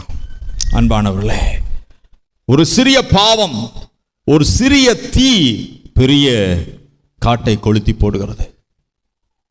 இஸ்ரவேல் ஜனங்கள் எப்படி அந்த பாலும் தேனும் ஓடக்கூடிய ஒரு தேசத்துக்கு போகாமல் இருக்க காரணம், ஒருத்தர் ஆரம்பித்தார், அது சரியில்லை, அது வேண்டாங்க, நம்ம எகிப்துக்கே போகலாம். அப்படியே 2 பேர், அப்படியே 3 பேர், அப்படியே பரவிச்சு 49,99,998 பேரும் அதுக்கு கீழ்ப்படிஞ்சு வீணா போனாங்க. காரணம் அந்த கொஞ்சம் குறை சொன்னது, கொஞ்சம் அவிசுவாசம், கொஞ்சம் பாவம், கொஞ்சம் கீழ்ப்படியாம. அன்பானவர்களே, பைபிள் வாசிங்க, எடுத்துக்கொள்ளலாம். 1 கொரிந்தியர் 5ஆம் அதிகாரம் 6வது வசனம். மீண்டுமாக, நீங்கள் மேன்மை பாராட்டுகிறது நல்லதல்ல, கொஞ்சம் புளித்தமா பிசைந்த மா முழுவதையும் புளிப்பாக்கும் என்று அறியீர்களா? எல்லா மாவையும் புளிப்பாக்கும். அன்பானவர்களே, இந்த சபையில நீங்க ஒரு உற்சாகமூட்டவளா இருக்கிறீங்களா? அல்லது ஜனங்களுக்கு உதவி செய்கிறவளா இருக்கிறீங்களா? அல்லது சபைக்கு உதவியா இருக்கிறீங்களா? அல்லது ஊழியர்களை உற்சாகப்படுத்துறவங்களா இருக்கிறீங்களா? அல்லது நல்லா இருக்கிற உள்ளங்களை கெடுக்கிறவங்களா இருக்கிறீங்களா? கொஞ்சம் ஒரு குறை சொல்லிட்டு அது அப்படியே பரவிக்குது, அப்படி அவ்வளோதான். எப்படி இஸ்ரவேல் ஜனங்களுக்குள்ள அந்த பாலும் தேனும் ஓடுகிற தேசம் குறை சொல்ல ஆரம்பிச்சாங்க. 49,99,998 பேர் அவுட்டு. 2 பேரு, யோசுவாவும் காலேபும் பாலும் தேனும் ஓடுகிற நலமும் விசாலமான தேசத்தை சுந்தரித்து கரங்களை பலமா தட்டி ஆண்டவருக்கு நன்றி சொல்லுங்க. கர்த்தருக்கு பிரியமில்லாத காரணம் இருக்குல்ல, அந்த கொஞ்சம் கோபம்தான் சில நேரத்தில் அப்படியே தீனி போட்டு வளர்த்தி டெவலப் ஆகுது. அந்த கொஞ்சம் கோபம், அந்த ஆபாச காட்சிகளை பார்க்குற பழக்கம், தேவையில்லாத காட்சிகளை பார்க்கறது, கண்ணிலே செய்கிற காரியங்கள், காதிலே. ஆனால் பரிசுத்தவான் ஆக்கியிருக்கிறாரே, நீதிமான் ஆக்கியிருக்கிறாரு, உன்னதங்களை சகல ஆசீர்வச்சிருக்கிறாரு. நல்ல மரம் கெட்ட கனிகளை கொடுக்காது, ஆனால் கொடுக்குது. ஹலோ, இல்லையா சொல்லுங்க. நல்ல தண்ணி பைப்புன்னு தான் போட்டாங்க, ஆனால் எப்போ பார்த்தாலும் என்ன தண்ணி வருது? உப்பு தண்ணியே வருது. நல்ல தண்ணி தான், பைப்புன்னு தான். ஆண்டவர் நல்ல மரமாக மாற்றினாரு. ஆனால் நீங்கள் பேசுகிற வார்த்தை இது கிடையாதே, நீங்கள் இப்படி பேச மாட்டீங்களே அப்படின்னு உலகம் உங்களை பார்த்து சொல்லணும். ஆச்சரியமாக இருக்கணும் பாருங்களேன். நம்முடைய பரிசுத்தம் ஜனங்களை திணறடிக்கணும் பாருங்களேன். நம்முடைய பொறுமை ஜனங்களை திணறடிக்கணும் பாருங்களேன்.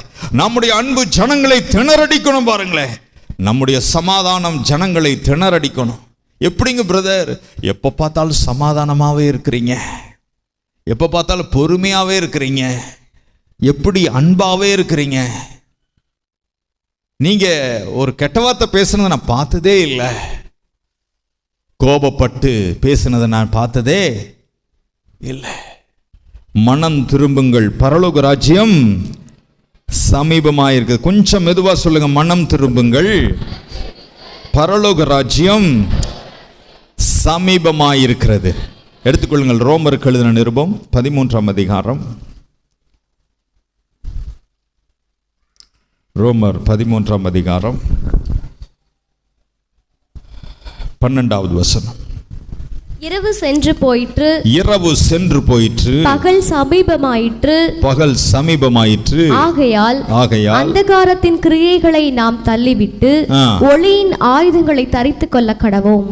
அந்தகாரத்தின் கிரியைகளை நாம் தள்ளிவிட்டு. அல்லேலூயா. எப்படி? முன்னாலே சாப்பாட்டுக்கு நிக்கிறவங்களை தள்ளிவிட்டு, அப்படி 2 அடி 8 8 வந்துச்சுன்னா அடுத்தது தட்டு, ஒரு பொரியல் போடுங்க. அப்படியா? அல்லேலூயா. எவ்வளவு மட்டனே ஃபுல்லாகவே சாப்பாடெல்லாம் கிடையாது, ஃபுல்லாகவே மட்டன் தாங்க இன்னைக்கு மத்தியான சாப்பாடெல்லாம் இல்லை, வெறும் மட்டன் அப்படின்னாலும் கூட அது 2வது தான். இயேசுதான் எனக்கு முக்கியம். ஒரு அல்லேலூயா சொல்லுங்க. அல்லேலூயா. அன்பானவர்களே, நம்முடைய கிரிகள் எப்படி பகலுக்கும் இரவுக்கும் ஒரு வித்தியாசத்தை உண்டு பண்ணினார். வானம் மேல இருக்கு, பூமி கீழ் இருக்கு. கிழக்கு அங்கிருக்கு, மேற்கு அங்க இருக்கு. அப்ப வட துருவம் தென் துருவம் சொல்றாங்க, கிழ துருவம் சொல்றது இல்லை. ஏன்? அதுக்கு எல்லையே கிடையாது. கிழக்கு அங்க, மேற்கு அங்க. அன்பானவர்களே, அவ்வளவு தூரம் பாவங்களை ஆண்டவர் நம்மை விட்டு விலக்கினார். அந்தகார கிரிகளை அகற்றிவிட்டு, பகலுக்கும் இரவுக்கும் வித்தியாசம் இருக்கிற மாதிரி உலக ஜனங்களுக்கு நம்மளுக்கும் வித்தியாசம் இருக்கணும். பாருங்க, பக்கத்தில் கையை பிடிச்சு சொல்லுங்க. எல்லாரும் தயவு செய்து மெசேஜ் கேட்குற எல்லாருமே கை பிடிச்ச, மற்ற ஜனங்களுக்கும் நமக்கும் வித்தியாசம் இருக்கணும். அல்லேலூயா. ஆமாம், கையை பிடிச்சான்னா நம்ம கை கழுவிட்டு தானே சாப்பிடணும். அதை யோசிக்காதீங்க தயவுசெய்து. கை கழுவிக்கிங்களாம்மா, கையை பிடிச்சி சொல்லுங்க. மற்றவங்களுக்கும் நமக்கும் வித்தியாசம் இருக்கணும். அல்லேலூயா. நம்ம பேச்சுவார்த்தை, நம்ம முக சுவாபம். சில பேர் எப்போ பார்த்தாலும் முகத்தை கடுகடுன்னு வச்சுருப்பாங்க. இல்லைங்க, சாந்த குணம் உள்ளவர்கள் பாக்கியவான்கள். அல்லேலூயா. இயேசு சிலுவைக்கு போகிறதுக்கு முன்னால் மயிர் கத்திரிக்கிறவர்களுக்கு கொண்டு போகிற ஆட்டை போல அமைதியாக இருந்தாராம், மென்மையானவராக இருந்தாரா, பொறுமையுள்ளவராக இருந்தாரா. வாழ்க்கையில் கடைபிடிச்சு காட்டிடுங்க. வாழ்க்கையில் கடைபிடிச்சிட்டிங்கன்னா இயேசுவை போல மாற ஆரம்பிச்சிடுங்க. அல்லேலூயா. நான் ஏன் இவ்வளவு தைரியமாக சொல்கிறேன் அப்படின்னா, இயேசுவின் சுவாபம் எனக்கு உண்டாயிருக்குதுன்னு பயங்கர 100 கணக்கில் கத்துன்னு கத்தியிருக்கிறேன். இயேசுவின் சுவாபம் எனக்கு உண்டாயிருக்கிறது. ஏன்னா எபேசியர் 1:3 சொல்லியிருக்கு, உன்னதங்களுள்ள ஆவிக்குரிய சகல ஆசீர்வாதங்கள் ஆசீர்வதிச்சிட்டார் சிலுவையில். பரிசுத்தவானாக்கிட்டாரு, பாவியை போல இருக்கலாமா. நீதிமானாக்கிட்டாரு, ஒரு கேப் மாதிரி போற வாழலாமா. என்னது? ஆமா, ரவுடி மாதிரி, சண்டைக்காரி, தோத்து போயிடுவா. உங்களை பத்தி அப்படி இருக்கா? கொஞ்சம் புளித்தமா, அவ்வளோதான். இந்த குடும்பத்தில் வந்திருக்கிறீங்களா, நீங்கள் அப்படி தான் இருப்பீங்க. ஹலோ, ஒரு முக்கியமான சத்தியம் என்னன்னா, இயேசு கிறிஸ்து பரலோகம் போகிறதுக்கு முன்னால் என்ன முக்கியமான சத்தியத்தை சொல்லிட்டு போனார் சொல்ல முடியுமா? பரலோகத்துக்கு போகிறதுக்கு முன்னால் என்னது சொல்லுங்கம்மா. சொல்லுங்க. ஒவ்வொரு திருவிருந்து ஆராதனை முடிச்சுட்டு சாப்பாடாக்கி சாப்பிட்டு போங்கன்னு சொன்னாரா? என்ன சொன்னாரு? அதாவது முக்கியமான சொல்ல மறந்துட்டீங்களே. இதோ உலகத்தின் முடிவு வரைந்தும் நீங்கள் உலகெங்கும் புறப்பட்டு போய் சகல ஜாதிகளையும் சீஷராக்குங்கள். என்ன ஆக்குங்கள்? சீஷராக்குங்கள். இப்போ அதனால தான் இங்கே எங்கே பார்த்தாலும் ஊழியம், ரேடியோவில் ஊழியம், டெலிவிஷனில் ஊழியம், துண்டு பிரதி ஊழியம், தனித்தாள் ஊழியம், தனியாக போய் ஊழியம் செய்கிறது. விடுதலை, வியாதிகளை சுகமாக்குறதுனால ஆத்துமக்கள் ரட்சிக்க போகிறாங்க, அந்த ஊழியம். பிசாசு விடுதலையா, இந்த மாதிரி எங்கே வர ஊழியம். அப்போ இயேசு பரலோகத்துக்கு போகிறதுக்கு முன்னால் கடைசியாக சொன்னது இது. ஆனால் இயேசு பரலோகத்துக்கு போன பிறகு அப்போஸ்தலனாகிய பவுல் மூலமா, தீமோத்தேயு மூலமா, தீத்து மூலமா, பிலமோன் மூலமா, யாக்கோபு மூலமா, பேதுரு மூலமா சொன்ன சத்தியம் என்னவென்றால், என்ன சத்தியம்னா இந்த சத்தியம் தான். வாசித்து பாருங்கள், ரோமருக்கு எழுதின நிருபம் 13ஆம் அதிகாரம் 13வது வசனம். களியாட்டும் வெறியும் வேசித்தனமும் காம விகாரமும் வாக்குவாதமும் பொறாமையும் உள்ளவர்களாய் நடவாமல் பகலிலே நடக்கிறவர்கள் போல சீராய் நடக்க கடவோம். ஒவ்வொரு நிருபத்தின் கடைசி பகுதியிலும் உங்களுக்கு கசப்பு இருக்கக்கூடாது, வைராக்கியம் இருக்கக்கூடாது, கோபம் இருக்கக்கூடாது, வெறியாட்டு இருக்கு. இப்போ பாருங்க, நீங்கள் எபேசியர் 4ஆம் அதிகாரம் எடுத்துக்கொள்ளுங்கள். கடைசி பகுதியில் இது சொல்லி பவுல் சொல்றார் பாருங்களேன். எபேசியர் 4ஆம் அதிகாரம் 30, 31, 32. அன்றியும் நீங்கள் மீட்கப்படும் நாளுக்கென்று முத்திரையாக பெற்ற தேவனுடைய பரிசுத்த ஆவியை துக்கப்படுத்தாதிருங்கள். சகலவிதமான கசப்பும் கோபமும் மூர்க்கமும் கூக்குரலும் தூஷணமும் மற்ற எந்த துர்க்குணமும் உங்களை விட்டு நீங்க கடவது. எந்த துர்க்குணம், எல்லாம் சொல்லுங்க. துர்க்குணம், எந்த துர்க்குணம், எல்லாம் சொல்லுங்க. சர்க்குணம் இல்லை, என்னது? துர்க்குணம். எல்லாம் சொல்லுங்க. துர்க்குணம் இருக்கவே கூடாது. எல்லாம் பக்கத்தில் பார்த்து சொல்லுங்க, என்ன பார்த்து சொல்லுங்க. துர்க்குணம் இருக்கவே கூடாது பாஸ்டர். ஆமாம், நான் உங்களை பார்த்து விசுவாசிகளே துர்க்குணம் இருக்கவே கூடாது, சகோதர சகோதரிகளே துர்க்குணம் இருக்கக்கூடாது. துர்க்குணம் அசிங்கமான குணம். ஆமாம், உலகத்தில் ஒரு பழமொழி சொல்ல, இந்த ஜென்ம சுபாவத்தை செருப்பில் அடித்தாலும் கூட என்ன செய்யாதான், போகாதான். அதுக்காக தான் இந்த விசுவாச அறிக்கையை நான் உங்களுக்கு சொல்லித்தரேன். கிறிஸ்துவின் சுபாவம் எனக்கு சரி, இந்த விசுவாச அறிக்கையை எங்களுக்கு பழக்கம் இல்லை அப்படின்னா நீங்கள் ஜெபம் பண்ணுங்க, ஏசப்பா உங்கள் சுபாவத்தால் என்னை நிரப்புங்க அப்படின்னு சொல்லுங்கள். இயேசுவே உங்கள் சிந்தையால் என்னை நிரப்புங்க. இந்த கிறிஸ்துவின் சுபாவம் எனக்கு உண்டாயிருக்குதுன்னு சொன்ன பிறகு அது ஆண்டவர் என் உள்ளத்தில் வச்சுட்டாரு. அதனால் எல்லா இடத்திலும் எல்லா சூழ்நிலையிலும் கர்த்தருக்கு பிரியமாகவே பரிசுத்தமாகவே வாழ கர்த்தர் கிருபை செய்திருக்கு. ஒரு அல்லேலூயா சொல்லுங்க. எந்த இடத்துக்கு போனாலும் சரி அந்த பொறுமையை கர்த்தர் கொடுக்கிறார். அந்த நிதானம், அந்த பரிசுத்தம், அந்த விடுதலை, அந்த சந்தோஷம், அந்த சமாதானம். எங்கே போனால் நான் ஜோக் அடிப்பேன் பாருங்களேன். ஏன்னா அந்த சந்தோஷமாக இருந்தால் தான் ஜோக்கு அடிக்க முடியும். உம்முன்னு இருந்தால் அடிக்க முடியுமா? ஒரு அல்லேலூயா சொல்லுங்களே. அன்பானவர்களே, கொஞ்சம் புளித்தமா எல்லாத்தையும் இதாயிடுச்சு. உங்களுக்கு துர்க்கணம் இருக்குதா, அது தயவு செய்து வெட்டி வீசுங்க. நல்ல கனி கொடாத மரமெல்லாம் வெட்டுண்டு அக்னியை போடுறதுக்கு முன்னாலே நீங்கள் வெட்டி வீசிடுங்க.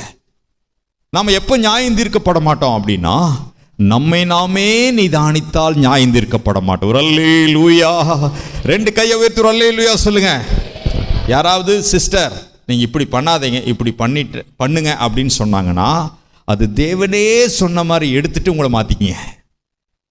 நீ யாரு எனக்கு அப்படி வராதிங்க, அப்படி வராதிங்க. எனக்கு யாராச்சும் அப்படி அட்வைஸ் பண்ணால் அது நியாயமான அட்வைஸாக தான் நான் அதை ஆண்டவரே எனக்கு அட்வைஸ் பண்ணுறார், ஒரு விசுவாசி மூலமாக சொல்கிறார், அல்லது ஒரு பாஸ்டர் மூலமாக, அப்படி நான் ஏற்றுக்குவேன்.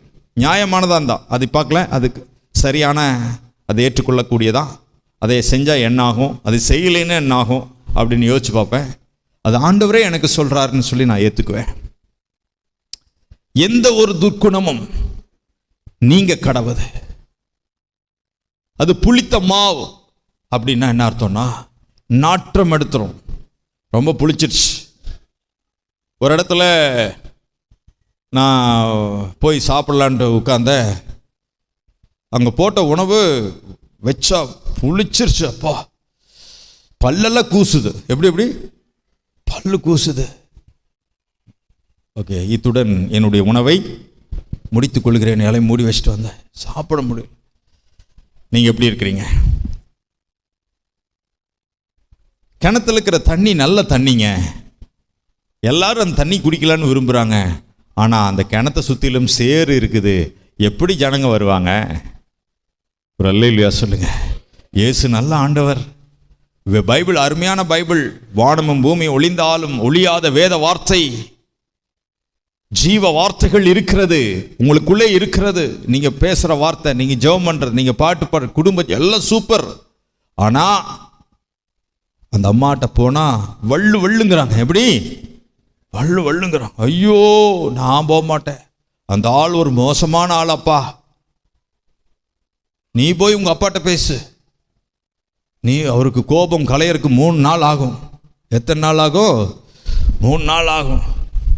இந்த சாப்பாட்டை தட்டில் போட்டு டைனிங் டேபிள் இங்கிருந்து தள்ளி விட்டான், அவருக்கு போயிடும். அவர் சாப்பிட்டு அங்கிருந்து தள்ளி விட்டா இங்கே வந்து கழுவிடுவார். ஆனால் டீ கப்பை இங்கிருந்து தள்ளி விட்டா கொட்டி போயிடும். அது போய் உங்கள் அப்பாட்ட கொடுத்துட்டு போ.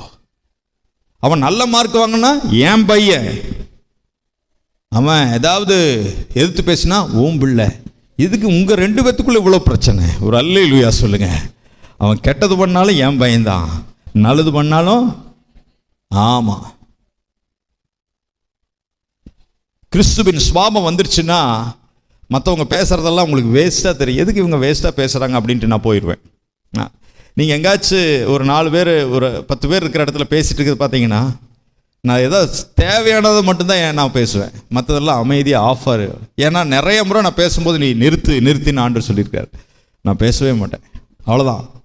உங்களுக்கு என்ன தலைவலியா? இயேசுவின் நாமத்தில் போ. இப்போ தலைவலிக்கு தான், இப்போ இல்லை, சரி போயிட்டு வா. நீ உங்கள் வீட்டுக்கு போ, நான் எங்கள் வீட்டுக்கு வரேன். ஒரு அல்லேலூயா சொல்லுங்க. தாவீது காட்டுக்கு போனா, யோனத்தான் வீட்டுக்கு போனா. அல்லேலூயா. நான் எப்பவுமே சொல்லியிருக்கிறேன், எங்கள் வீட்டில் சாப்பாடு, உங்கள் வீட்டில் குழம்புனாவே பிரச்சனை. அப்படி வேண்டாம், ரொம்ப அந்யோன்யமாக இருக்காதீங்க, அப்புறம் ரொம்ப சண்டை வந்துடும். அன்பானவர்களே, அப்படி இல்லை.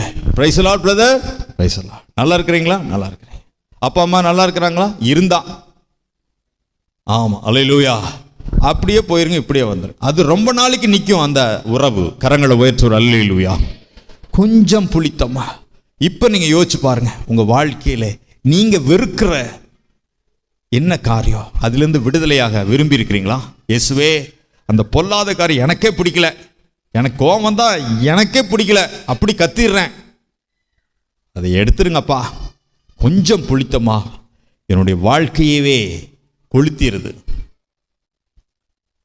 நான் அந்த கண்ணு ஆண்டவரே சிலது தேவையில்லாத பார்க்குது ஆண்டவரே, அது எனக்கு பிடிக்கல, அது என் வாழ்க்கையை கெடுத்துடக்கூடாது, நான் மனம் திரும்புகிறேன் அப்படின்னு ஒப்பு கொடுங்க. துணிகரமாகவே ஒவ்வொரு முறையும் திருவிருந்து எடுக்கக்கூடாது. யாராவது விரோதமாக சண்டை போட்டிருந்தேன், ஒப்புரவாயிருங்க, போய் பேசிடுங்க, அவரோட அன்பாயிருங்க. பக்கத்தில் இல்லைன்னா ஃபோன்லையாவது பேசிடுங்க.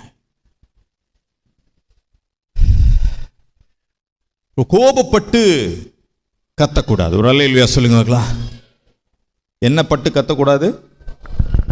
இந்த கோபப்பட்டே ஆகவே ஆகாது. ஏன்னா அல்சர் வந்துருன்னு சொல்கிறாங்க. ஒருமனப்பட்டு தான் கரெக்ட், சரியான பட்டு. நீங்கள் எங்கேயாச்சும் போனீங்கன்னா என்ன பட்டு கரெக்டான பட்டு சொல்லுங்களே. நிவாஸ், நல்லா ஸ்பீக்கரில் கேட்குதா? ஓகே, சரி. அந்த பக்கம் இந்த பக்கம் கேட்குதுங்களா சிஸ்டர்ஸ்? ஒருமனப்பட்டு ஓகே, கோபப்பட்டு ஆகவே ஆகாது. உங்களுக்கு ஒரு ஆலோசனை சொல்லித்தரேன், ஏவப்படுறேன். உங்கள் வீட்டுக்காரரு ஒரு 4 பேர்த்தோட உட்கார்ந்துருந்தாருன்னா, அவருக்கு ஏதாவது அறிவுரை சொல்கிறதுன்னா தனியாக போய் சொல்லுங்கள். 4 பேர்த்து முன்னால் அவரை திட்டிடாதீங்க, அது நல்லதல்ல.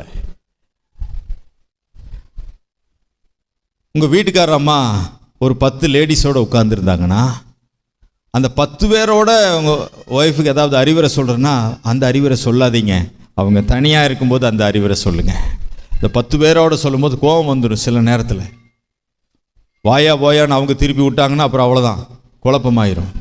அதே மாதிரி உங்கள் வாலிப பிள்ளைகள், நல்லா கவனிங்க, வாலிப பிள்ளைகளுக்கு அறிவுரை சொல்கிறவங்க மற்ற வாலிபர்கள் இருக்கும்போது அவங்கள திட்டிராதீங்க. மற்ற வாலிப சகோதர சகோதரிகள் இருக்கும்போது அவமானப்பட்டு பேச வேண்டாம். அவங்களுக்கு தனியாக கூப்பிட்டு புத்தி சொல்லுங்க. மற்றவர்கள் முன்னால அவங்களுடைய செயல்பாட்டையோ நீங்கள் டீவேல்யூ பண்ணி பேசிடுற, தனியாக கூப்பிட்டு சொல்லுங்க. உங்கள் கணவனாக இருந்தாலும் சரி, மனைவியாக இருந்தாலும் சரி, உங்கள் பிள்ளைகளாக இருந்தாலும் சரி, அப்படி சொன்னீங்கன்னா அது சரியான அணுகுமுறை. கரங்களை உயர்த்துவோர் அல்லேலூயா, சத்தமோர் அல்லேலூயா சொல்லுங்களேன். கொஞ்சம் புளித்தமா எல்லாத்தையும் என்ன செய்யுது?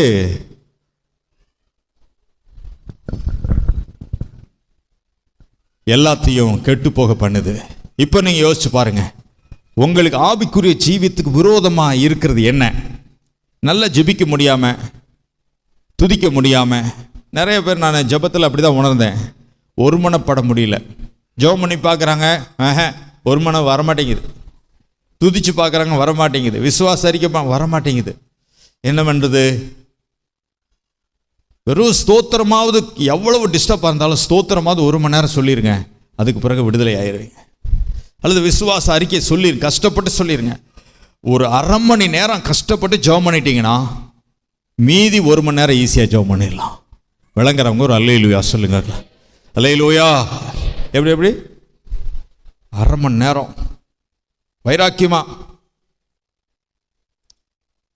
டாடி எனக்கு பாத்ரூம் அப்படின்னு சொன்னாலும் கூட நீங்கள் என்ன செய்யுங்க, கேட் விட்டு வெளியே வராதிங்க. அப்படி ஸ்ட்ரிக்டாக ஜெபம் 1/2 மணி நேரம் ஜெபம் பண்ணி பாருங்கள். 1 மணி நேரம் ஈஸியாக ஜெபம் பண்ணிடலாம். அந்நிய பாஷை பேசுகிறவங்க 1/2 மணி நேரம் அந்நிய பாஷை பேசிடுங்க, உங்களை மறுபடியும் ஒரு 1 மணி நேரம் ஆண்டவர் பேச வச்சிருவார். அந்த கட்டுப்பாடோடு உட்காரணும், ஒரு மனதோடு உட்காரணும். கரங்களை உயர்த்துற அல்லேலூயா சொல்லுங்களேன். 2 கையை உயர்த்துற அல்லேலூயா சொல்லலாம். ஆமாம், சில பேர் பைபிளே படிக்கிறது இல்லை, ஏன்னா புரியுறது இல்லை. என்னது புரியுறதே இல்லை. அது இந்த எபிரேயர் சொல்லிட்டாங்களா, ஒன்றுமே என்ன செய்ய மாட்டேங்குது, புரியவே மாட்டேங்குது. நல்லா கவனிங்க, நம்ம சாப்பிட்ற சாப்பாடு இருக்குல்ல, அது வந்து என்ன செய்யுது, தொண்டைக்குள்ளே போகுது. இப்படி தானே? எல்லோரும் அவங்கவுங்க தொண்டைக்குள்ளே, த்ரோட்டுக்குள்ளே போகுது. அது வரைக்கும் தான் தெரியுது. அப்புறம் எங்கே குடலுக்கு போகுது, சிறுகுடலுக்கு போகுதா பெருகுடலுக்கு போகுதா தெரியாது. ஜீரணமாகுதோ, எந்த இடத்துல ரத்தமாகுதோ தெரியாது. கணையம் எந்த இடத்துல அது வேலை செய்து எதுவுமே தெரியாது. அதெல்லாம் தெரிஞ்ச பிறகுதான் நான் என்ன செய்வேன், சாப்பிடுவேன்னு யாராவது சொல்கிறாங்களா? ஹலோ, அது கரெக்டாக தெரியாமல் நான்லாம் சாப்பாட்டில் கையை வைக்க மாட்டேங்க. அது எங்கே போகுதுன்னு சும்மா நீங்கள் கொடுத்தா சாப்பிட்ற முடியுமா? என்ன செய்ய, அது எங்கே போகுது, எந்த இடத்துல அது ரத்தமாய் மாறுகிறது, எந்த இடத்துல ஜீரணமாகுது, எந்த கணையம் வேலை செய்யுது, சிறுகுடலுக்கு போகுதா பெருங்குடலுக்கு போகுதா, அது உண்மையான சாப்பாடா, அதெல்லாம் பார்க்காம நான் என்ன செய்ய மாட்டேன். அப்படின்னு நம்ம சொல்கிறோமா, சாப்பாடு போடு போடு போடு, கை அது யானையெல்லாம் கழுவுதா? உடனே யானை, உடனே மாடு ஆடு மாடெல்லாம் கழுவுதேன். சரி, ஆனால் சாப்பிட்ட பிறகு என்ன செஞ்சிடணும், கை கழுவிடணும். பசிச்ச உடனே அது என்ன ஆனாலும் சரி. ஆனால் சில பேர் பாருங்களேன், அது உப்பு அதிகமாக இருந்தாலும் சரி, காரம் அதிகமானாலும் சரி, வயிற்று நிரப்புறது. நல்ல வேளை ஆண்டவர் நாக்கின் வழியாக நமக்கு சாப்பிட வைத்திருக்கிறார். ஒரு அல்லேலூயா சொல்லுங்க பார்க்கலாம், சத்தமா ஒரு அல்லேலூயா. நாக்கின் வழியாக இல்லாமல் வயிற்றை நிரப்பணும் அப்படின்னு சொல்லி ஆண்டவர் வச்சிருந்த இந்த இடத்துல ஒரு ஜிப்புன்னு வச்சுங்களேன். இப்படி இப்படி இழுத்தான் என்ன செஞ்சிடலாம், உள்ளே போட்டுட்டு ஜிப்பை மூடிட்டு அவ்வளோதான். சாப்பிட்றதுக்கு டைம் இல்லைங்க. ஏமா நீங்கள் இந்த வயிற்றில் என்ன செய்யுற, போட்டுட்டேரு, நான் ஆஃபீஸ் கிளம்பிட்டே இருக்கிறேன், அவ்வளோதான். ஜிப்புக்குள்ளே அப்படி போட்டால் எப்போவோ செத்து போயிருப்போம். அதனால தான் நாக்கின் வழியாக ஓவர காரத்தை சாப்பிடாத, ஓவர் உப்பு சாப்பிடாத, ஓவர் சர்க்கரையை சாப்பிடாத அப்படின்னு நாக்கின் வழியாக கண்ட்ரோல் பண்ணியிருக்கிறார். விளங்குறவங்க மட்டும் ஒரு அல்லேலூயா சொல்லுங்க, ஹல்லேலூயா. அப்போ எது எப்படி இருந்தாலும் சொல்லி நம்ம அந்த சாப்பாடு சாப்பிட்றோமே, ஏன் பைபிள் புரிஞ்சாலும் சரி புரியாட்டியும் சரி படிக்க வேண்டியது தானே. ஒரு அல்லேலூயா சொல்லுங்க பார்க்கலாம், கரங்களை வைத்து ஒரு அல்லேலூயா. யோவான் எழுதின சுவிசேஷத்தை படிங்க, அது இயேசு பேசின வார்த்தை நிறைய இருக்கு. ஆதியிலே வார்த்தை இருந்தது, அந்த வார்த்தை தேவனிடத்தில் இருந்தது, வார்த்தை தேவனாய் இருந்தது, அவர் ஆதியிலே தேவனோடு இருந்தார், சகலமும் அவர் மூலமாய் உண்டாயின, உண்டானது ஒன்றும் அவராலே இல்லாமல் உண்டாகவில்லை, அவருக்குள் ஜீவன் இருந்தது, அவள் அந்த ஜீவன் மனசு இருக்கு. இப்படியே படிக்கலாம், ஜீவ தண்ணீர் மாதிரி இருக்கும் பாருங்களேன். தூக்கம் வருதுன்னு சொல்லி பைபிள் படிக்காம இருந்துடாதீங்க, தூக்கம் வருதுன்னு சொல்லி ஜெபம் பண்ணாம இருந்துடாது. கொஞ்சம் அந்த கெட்ட சுவாபத்தை வெட்டி வீசுங்க, வெட்டி வீசுங்க இயேசுவின் நாமத்துல. கெட்ட சுவாபம், கொஞ்சம் இச்சை சிம்சோனுடைய வாழ்க்கையை அழிச்சிருச்சு. ஆனா இந்த யோசேப்பினுடைய பரிசுத்தம் அவனை ராஜாவா மாச்சு. கரங்களை உயர்த்தி ஒரு அல்லேலூயா சொல்லுங்க, அல்லேலூயா.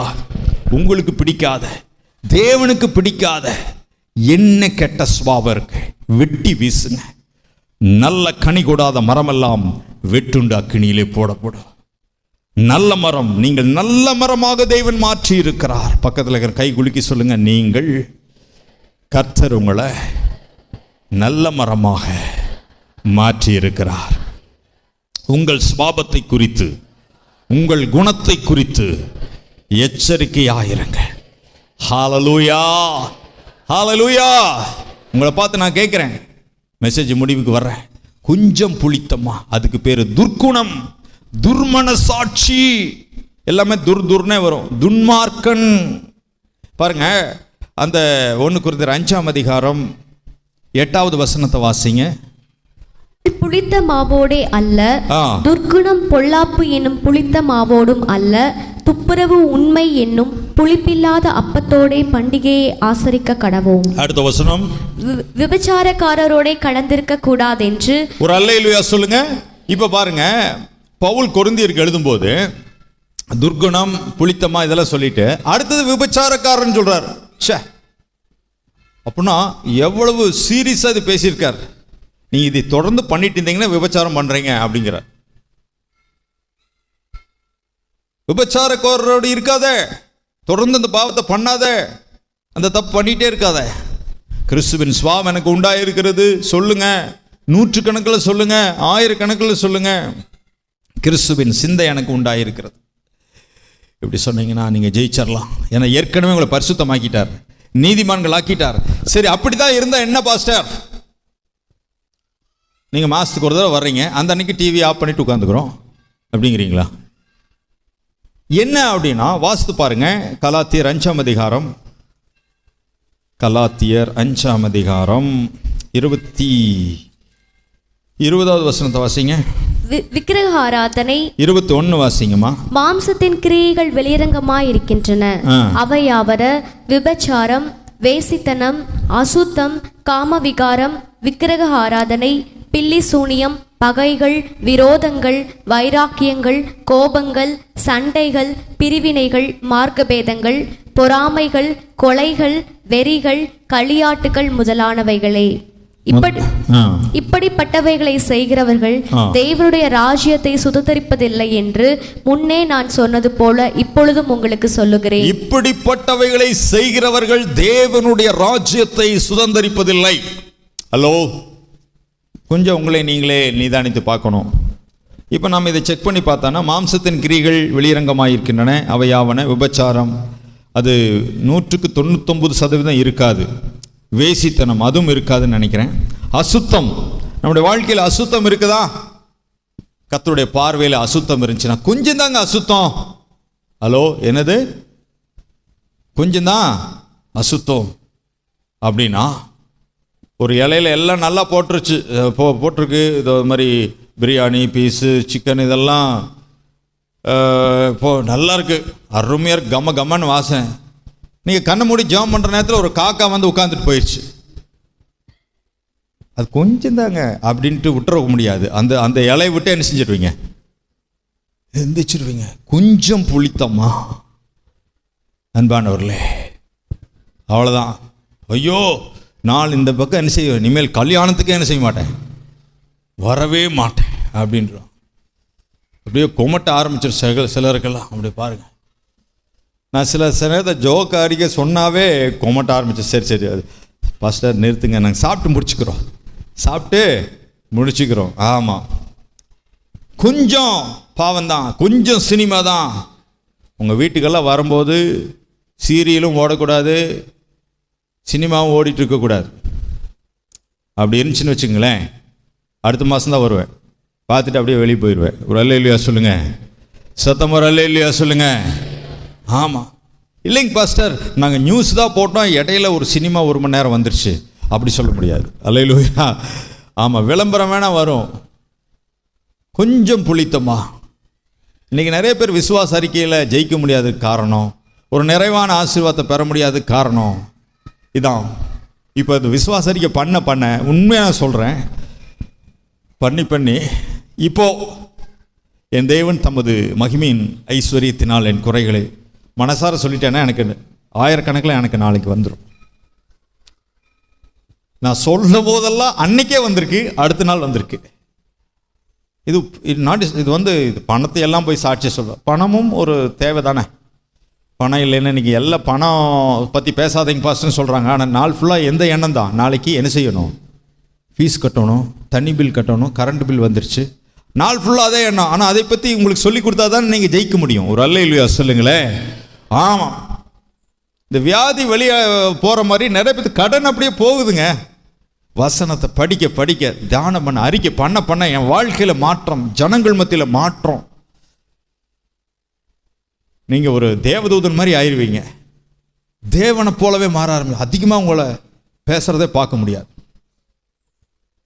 அவ்வளோதான், அமைதியின் சொரூபமாயிருவீங்க, பொறுமையானவர்களாக, திறமையானவர்களாக. கிருபை உங்களை பார்த்து சொல்கிறேன், நம்மளால் சபைக்கு ஏதாவது பிரயோஜனம் இருக்குன்னு பாருங்களேன். கொஞ்சமாவது என்னால் இந்த பெத்தேல் சபைக்கு என்ன பிரயோஜனம் யோசிச்சு பாருங்கள். பரலோகத்திலே உங்கள் பொக்கிஷங்களை சேர்த்து வையுங்கள்னு ஆண்டவர் சொல்கிறாரு. அப்படின்னா சபைக்குன்னு செய்யறது, ஊழியத்துக்குன்னு செய்யறதெல்லாம் பரலோகத்தில் சேர்த்துறது. உங்களால் சபைக்கு என்ன பிரயோஜனம் யோசிச்சு பாருங்க அன்பானவர்களே. நம்ம கொஞ்ச நேரத்தில் ஆண்டவர் கொடுக்க போகிறோம். வருமானம் வாங்குறவங்க எல்லாருமே உங்கள் 10ல் 1 பாகத்தை ஆண்டவருக்கு எடுத்து வச்சிருங்க. எத்தனை நாட்கள் நாம் அதுக்கு கீழ்ப்படியாமல் இருக்க போகிறோம்? அன்பாக தான் சொல்கிறேன். 10ல் 1 பாகம் எவ்வளோ வந்தால், 1 ரூபா வந்தாலும் அது 10 பைசா ஆண்டவருக்கு, 10,000 ரூபா வந்தாலும் அதில் முதல் பாகம் ஆண்டவருக்கு எடுத்து வைங்க. வருமானத்துலேயும் ஆசீர்வாதம், அது நமக்கு முக்கியம் இல்லை. ஆசீர்வாதம் ஐஸ்வர்யம் பின்னால் இருந்தாலும் சரி, அது இல்லைன்னு இன்றைக்கி நிறைய பேர் கஷ்டப்படுறாங்கல்ல. நிறைய பேர் வட்டி கட்டி கஷ்டப்படுறாங்க, மீட்டர் வட்டி, கந்து வட்டி, விடுதலையாக முடியாமல் நிறைய பேர் உயிரையே மாய்ச்சிக்கிறாங்க பண பிரச்சனையினால. ஆனால் ஆண்டவர் சொல்கிறார், என் தேவன் தமது மகிமையின் ஐஸ்வர்யத்தினால் குறைவுகளை எல்லாம். நீங்கள் ஆண்டவருக்கு முதல் பாகம் எடுத்து வச்சு உங்களுக்கு குறை இருந்தால் என்கிட்ட வந்து கேளுங்க. பாஸ்டர் நீங்கள் சொல்கிறது பொய் அப்படின்னு என்கிட்ட வந்து கேளுங்க. Glory to Jesus. Hallelujah. சத்தமா அல்லேலூயா சொல்லுங்க. கொஞ்சம் கெட்ட பழக்கம் ஆகாது. எல்லாரும் சொல்லுங்க, கொஞ்சம் கெட்ட பழக்கம். கொஞ்சம் இன்னும் கொஞ்சம் மெதுவாக சொன்னீங்கன்னா நம்ம என்ன செஞ்சிடலாம். 2 அடி அஸ்திபாரம் தோண்டி கீழே பக்கத்தில் பார்த்து சொல்லுங்க, கொஞ்சம் கெட்ட பழக்கம் கூட. அது கொஞ்சம் தான் சொல்லிட்டு, ஐயா சொல்லுங்க, போவாஸ் ஐயா பக்கத்தில் சொல்லுங்க, கொஞ்சம் தான் சொல்லிட்டு அதை விட்டுறாதீங்க. அதில் கவனம் செலுத்துங்க, அதை வெட்டி வீசுங்க. அப்படி இருந்தால் தான் நாம் தேவனுடைய ராஜ்யத்தில் சுதந்திரிக்க முடியும். ஒரு அல்லேலூயா. கொஞ்சத்தில் உண்மையாக இருந்தீங்கன்னா அநேகத்துக்குமே அதிகாரம் வைப்பேங்கிறார். நீங்கள் ஒரு வீட்டில் வேலை செஞ்சீங்கன்னா கொஞ்சத்தில் உண்மையாக இருங்க, ரொம்ப உண்மையாக இருங்க. ஆண்டவருக்கு நான் வேலை செய்கிறேன்னு சொல்லி நீங்கள் தோட்டத்தில் வேலை செஞ்சாலும் சரி, வீட்டில் வேலை செஞ்சாலும் சரி, கம்பெனியில் வேலை செஞ்சாலும் சரி, ஆண்டவருக்கு நான் வேலை செய்கிறேன்னு சொல்லி பாருங்க. அப்படி செஞ்சு பாருங்க, உங்களை உயர்த்தோ ஆண்டவரே போதும் ஆண்டவரே ஆசீர்வாதம் சொல்கிற அளவுக்கு உங்களை உயர்த்திடுவார். கரங்களை உயர்த்துவார். அல்லேலூயா. என்ன கெட்ட குணம், என்ன துர்க்குணம், துர்மனசாட்சி, துர்க்குணம், துன்மார்க்கத்தனம், துர்க்கிரியைகள் எல்லாம் தூத்தூனே வருது. என்னது ஸோ அப்படிங்கிறம்மல எல்லாரும் சொல்லுங்க, தூ என்னை விட்டு போ அப்படி சொல்லிடுங்களே. ஆமாம், எல்லாம் தூ துர்க்கிரியை, துர்மனசாட்சி, துர்க்கிரிகள், துன்மார்க்கம், துஷ்டம், தூஷணம் உங்களை விட்டு நீக்கி, சகல தூஷணமும் உங்களை விட்டு நீங்க கடவது. பரிசுத்தவான்களாக ஆண்டவர் நம்மை தெரிந்தெடுத்திருக்கிறார், நீதிமான்களாக. ஒரு வெள்ளை பேப்பரில் கருப்பு புள்ளி வச்சு நிறைய கருப்பு புள்ளி இருந்துச்சுன்னா அது எப்படி இருக்கும்? அசிங்கமாக இருக்குல்ல. ஒரு வெள்ளை பேப்பரில் ஒரு புள்ளிங்கூட கருப்புள்ளி இல்லை, வெள்ளை வெளியே இருந்தால் எப்படி இருக்கும்? அந்த மாதிரி இயேசு தம்முடைய ரத்தத்தால் உங்களை பரிசுத்தவான்களாக்கி இருக்கிறார். அல்லேலூயா. இந்த பரிசுத்தத்தை காத்துக்கொள்ளுங்க. உங்கள் எண்ணங்களை காத்துக்கொள்ளுங்க, வாயை காத்துக்கொள்ளுங்க, காதை காத்துக்கொள்ளுங்க, உங்கள் இருதயத்தை காத்துக்கொள்ளுங்க. கத்தி கத்தி பேசுறதை விட்டுருங்க. பிரதர் சிஸ்டர் கத்தாதீங்க சொல்கிறாங்க, அது கத்தாதீங்கன்னு சொல்ல மாட்டாங்க. வீடு கத்தாத அப்படிம்பாங்க. ஓகேவா? ஏமா சர்ஸ் கரெக்டு தானே? வீட்டுக்காரர் கத்துனாலும் சரி, ஏமா கத்தாத. கத்துறவங்களுக்கு எதுக்கு மரியாதை? ஒரு அல்லேலூயா சொல்லுங்க. கத்துறவங்களுக்கு என்ன மரியாதை? அதை மீறி உங்கள் வீட்டில் சண்டை நடந்துச்சுன்னா ஒரு சின்ன வீடியோ கிளிப் எடுத்துகிட்டு வந்து அங்கே கொடுங்க. நானும் ஜெபம் பண்ணுறேன், கர்த்தர் மாற்றுவார். கரங்களை உயர்த்தி ஒரு அல்லேலூயா.